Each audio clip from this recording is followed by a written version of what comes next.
You've already been under 3 to 4 centuries of Turko-Persian Afghan rule in India.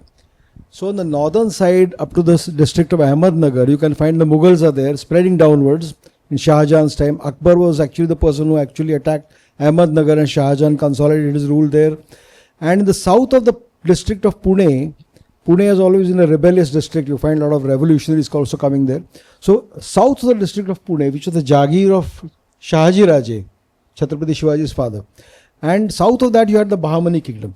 Vijayanagar kingdom had been extinguished a few decades earlier, towards the end of the 16th century. So it was between these two big paths that you find sandwiched a small district of Pune, which was where in 1642 Shivaji Raje returned from Bangalore after visiting his father. And he, of course, most of his tutelage was by his mother, Jizabai as she's called. And he realized that what he is living under is not a Swarajya, it's a Pararajya.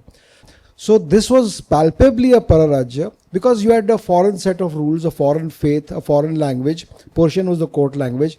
And the jurisprudence was also foreign jurisprudence. So this was what, and there was unfair treatment based on your ethnicity, even in respect of taxes. There were differential rates for octroi.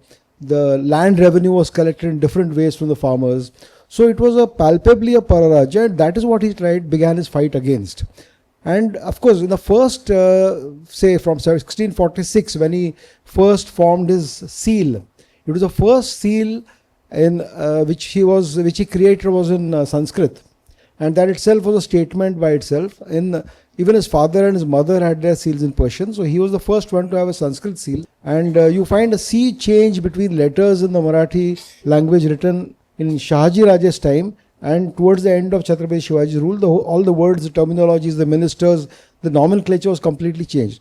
So this gives a clear message what his intention was.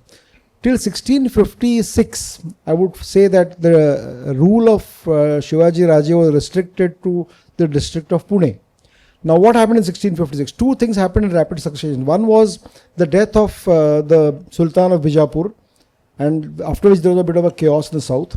And Shah Jahan fell ill, and that's kind of set off a war of succession between his sons. So the Viceroy of the Deccan, Aurangzeb, departed for the north to fight with his brothers.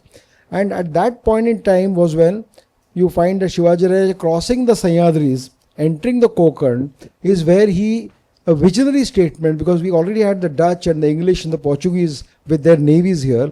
In a very visionary act, he decides that he must have a navy. And that is where he actually recruits a father and son, a Portuguese father and son called Vaigas. And with his help, the first 20 ships are built. I call it the first transfer of foreign technology. And the first 20 ships having been built, they already had learned the technology, and subsequently he built another 200 ships. So that was where the the Maratha warships began to build.